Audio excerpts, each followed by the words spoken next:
Shalom, selamat pagi Bapak Ibu, Saudara yang dikasihi Tuhan. Kami menyapa dengan sukacita anugerah Tuhan atas kita semua. Bapak Ibu, Saudara, hari ini kita bersama-sama akan mendengarkan firman Tuhan. Ada yang harus kita pelajari dan sangat penting kita ketahui. Banyak orang Kristen merasa sudah mengenal Allah. Entah mulai dari sekolah minggu, entah dalam persekutuan ibadah, entah di gereja mendengarkan khotbah, entah membaca firman Tuhan dan sebagainya. Sebenarnya, pengenalan kita akan Allah itu adalah sebuah proses yang panjang. Dan pengenalan kita kepada akan Allah itu bukanlah sekedar pengenalan secara akali dan pikiran, tetapi jauh daripada itu. Di samping kita mengenal akan Allah, demikian juga kita akan mempelajari hidup kekal. Apa yang disampaikan Tuhan Yesus dalam doanya, yang akan kita baca sebentar lagi, tentang hidup kekal adalah mengenal Allah. Maka kita akan mengambil sikap dan keputusan untuk hidup seturut dengan kebenarannya. Mari kita buka di dalam Yohanes pasal 17 ayat yang ketiga. Inilah hidup yang kekal itu, yaitu bahwa mereka mengenal Engkau satu-satunya Allah yang benar dan mengenal Yesus Kristus yang telah Engkau utus. Ini adalah doa Tuhan Yesus kepada Bapa. Doa tidaklah harus permohonan dan permintaan, tetapi doa juga adalah sebuah komunikasi, persekutuan, bentuk dialogis antara pribadi yang satu dengan yang lain. Dari ayat ini kita mempelajari bagaimana hidup yang kekal dalam kaitannya mengenal Allah dan mengenal Yesus Kristus. Tapi kita melihat satu hal, yaitu mengenal Allah. Konteks Bapa di sini adalah komunikasi yang Yesus sampaikan sebagai bentuk kedekatan dan keintiman antara Yesus dengan Bapa.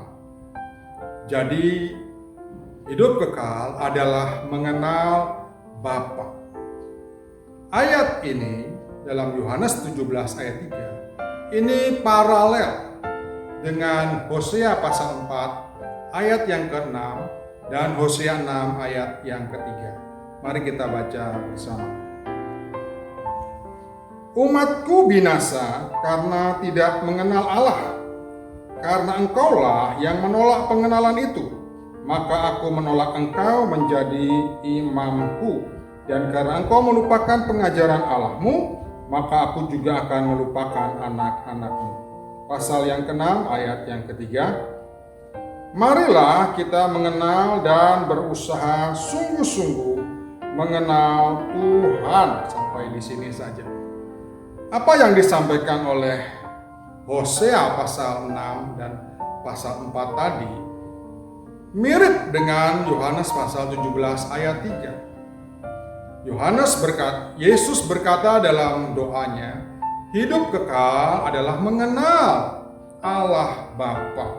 Sedangkan Hosea, umatku binasa karena tidak mengenal Allah, dan ajakan dalam Hosea pasal 6, marilah kita mengenal dan sungguh-sungguh mengenal Tuhan. Bapak Ibu Saudara yang dikasihi Tuhan, mengapa kita harus mengenal Tuhan? Karena kaitannya dengan kekekalan. Bagaimana mungkin kita manusia yang terbatas bisa mengenal Tuhan yang tidak terbatas? Kita adalah ciptaan. Bagaimana mungkin kita bisa mengenal Tuhan yang adalah pencipta. Mungkin itu adalah sebagian pertanyaan dalam kehidupan kita.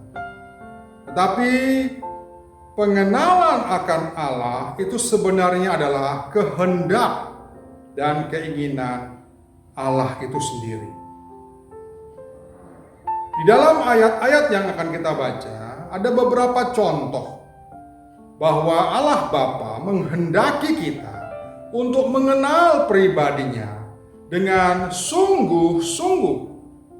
Sekali lagi, walaupun Allah itu tidak terbatas, tetapi Dia membuka diri untuk kita mengenal Dia, bertumbuh dan bertambah di dalam Dia. Di dalam 2 Petrus pasal 1 ayat yang kelima, kita baca demikian. Justru karena itu kamu harus dengan sungguh-sungguh berusaha untuk menambahkan kepadamu imanmu, kebajikan, dan kepada kebajikan pengetahuan, dan kepada pengetahuan penguasaan diri, kepada penguasaan diri kepada ketekunan, dan kepada ketekunan kesalehan, dan kepada kesalehan kasih akan saudara-saudara, dan kepada kasih akan saudara-saudara, kasih akan semua orang. Tuhan ingin kita itu sungguh-sungguh menambahkan pengetahuan kita, pengenalan kita, supaya kita semakin hari semakin bertumbuh. Tidak hanya iman, tetapi kepada kebajikan. Dari kebajikan kepada pengetahuan, pengetahuan penguasaan diri ketekunan, kasih akan saudara-saudara, dan kasih akan semua orang. Bapak Ibu Saudara yang dikasihi Tuhan, demikian juga Ibrani pasal yang ke-6 ayat 1 dan seterusnya. Penulis Ibrani mengatakan, marilah kita tinggalkan asas-asas pertama. Jangan lagi kita meletakkan dasar-dasar tentang pertobatan, pelbagai pembaptisan, penumpangan tangan, dan sebagainya.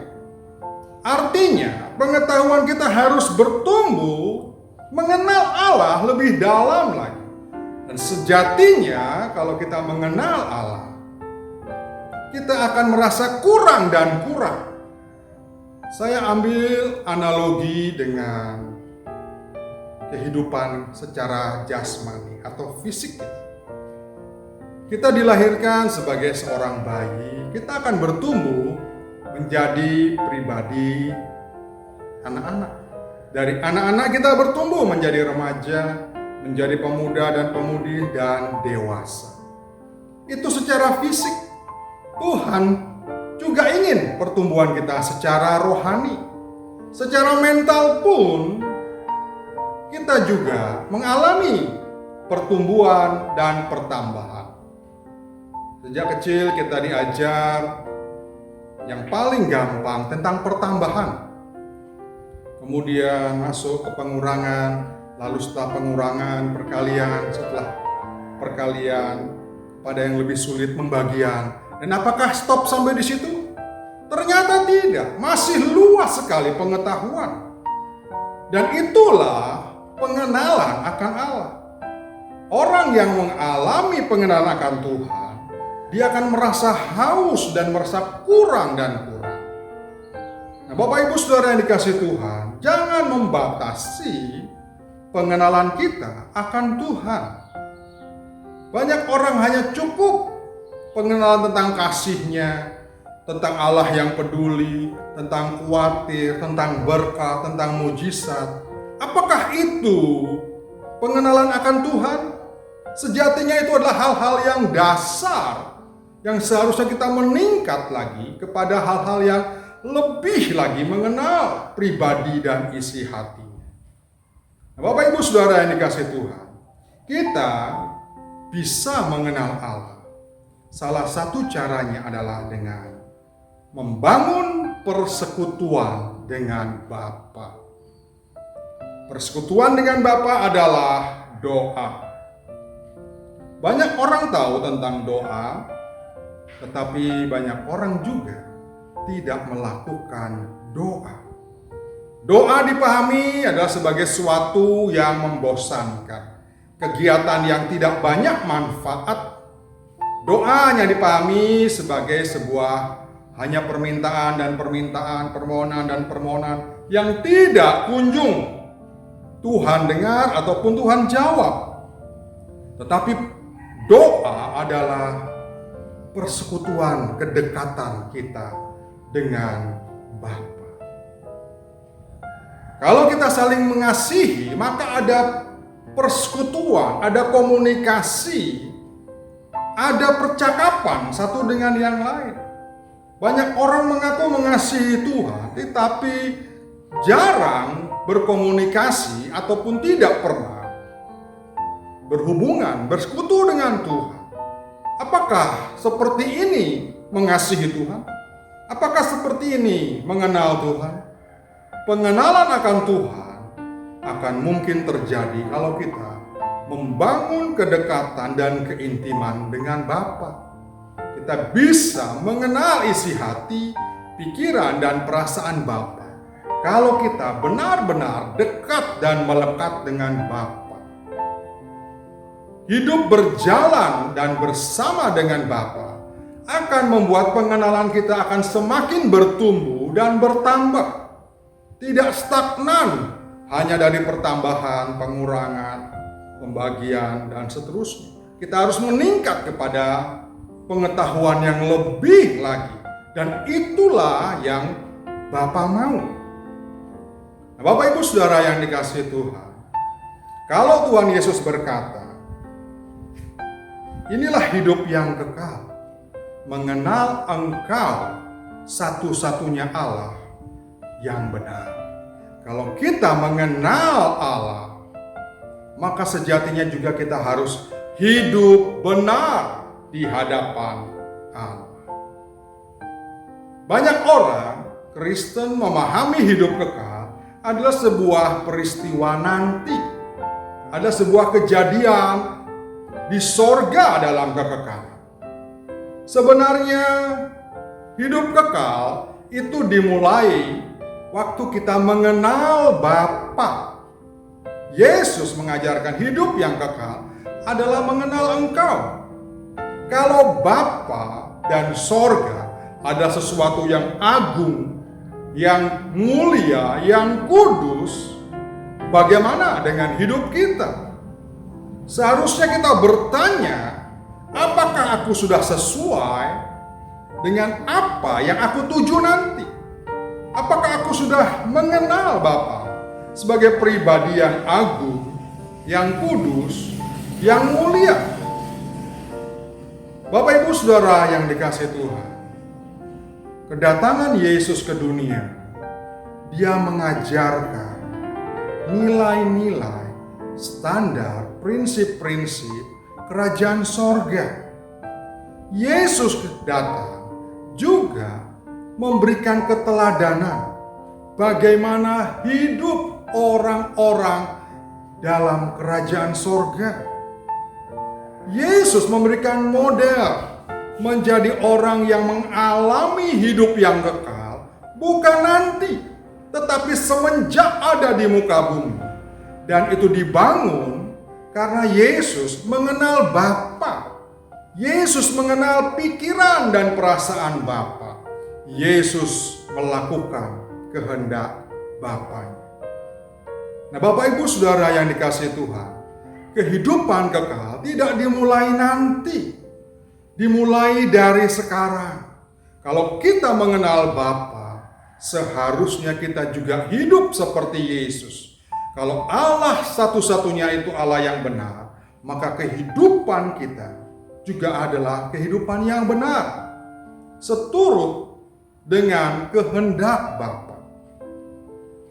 Bapak Ibu Saudara yang dikasihi Tuhan, ada sebuah contoh bagaimana kasih karunia berhubungan dengan Allah. Di dalam Kejadian pasal 6 ayat yang ke-8 tertulis, Nuh mendapat kasih karunia di mata Allah. Nuh mendapat kasih karunia di mata Allah. Artinya, kasih karunia Allah adalah kesempatanmu untuk mempersiapkan diri dari bencana air bah yang akan datang. Kasih karunia bukan hanya kesempatan Nuh mempersiapkan diri, tetapi kasih karunia itu juga adalah rahasia atau kebenaran atau firman Tuhan atau rencana Allah yang akan Tuhan lakukan atas muka bumi. Nuh mendapat kasih karunia. Dua hal ini, yaitu mempersiapkan diri dan yang kedua, rahasia kebenaran yang akan Tuhan berikan, nyatakan kepada bumi dan segala makhluk. Kalau kita melihat kasih karunia ini bukan hanya di perjanjian baru, tapi kasih karunia ini juga di perjanjian lama. Orang memandang kasih karunia itu adalah kebaikan Tuhan sehingga orang bisa saja bersikap pasif dan tidak melakukan apa-apa. Justru kasih karunia Allah membuat hidup Nuh jadi berat. Mengapa hidup Nuh jadi berat?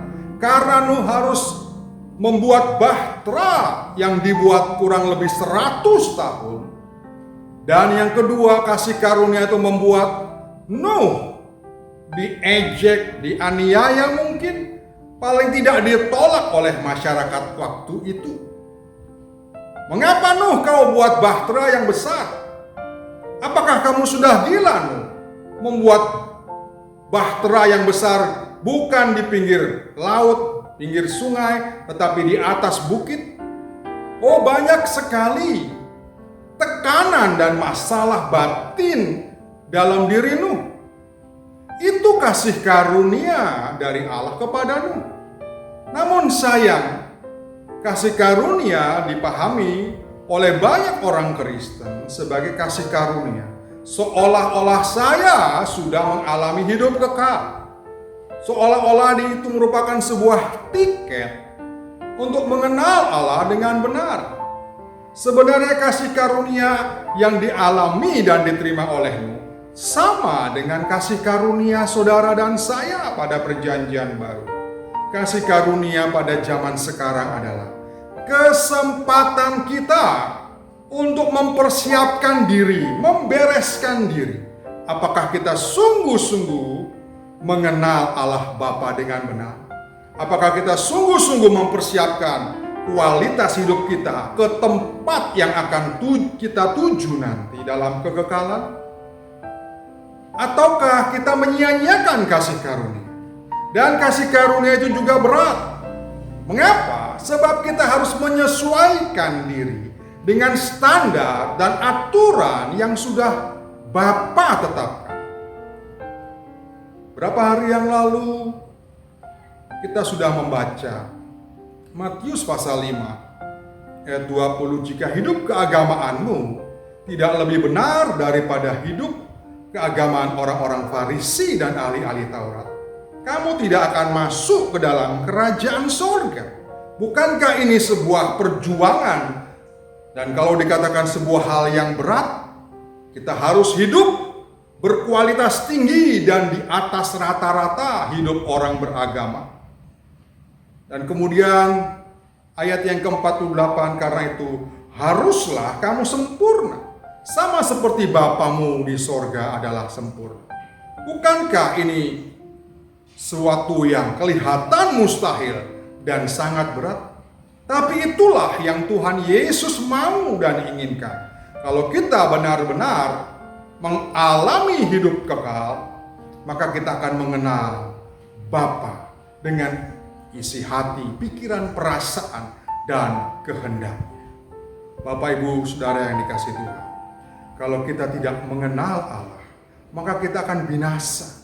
Seolah-olah kasih karunia itu membuat kita tidak harus buat bahtera. Seolah-olah Tuhan akan memberikan pengecualian, mendatangkan burung dan mengangkat Nabi Nuh sehingga terbebas dari air bah. Tidak, kasih karunia membuat Nuh harus membuat bahtera untuk dia bebas dari air bah. Apa yang harus kita buat bahtera kita? Itulah persiapan kita untuk hidup yang benar di hadapan Allah. Bapak Ibu Saudara yang dikasihi Tuhan, mari. Umatku binasa karena mereka tidak mengenal Allah. Yesus berkata, hidup yang kekal adalah mengenal Engkau satu-satunya Allah yang benar. Dibandingkan dengan kekekalan, hidup kita di muka bumi ini tidak ada apa-apanya. Karena itu berjuanglah, berusahalah dengan sungguh-sungguh untuk mengenal Allah seperti yang Tuhan inginkan. Amin. Tuhan Yesus memberkati.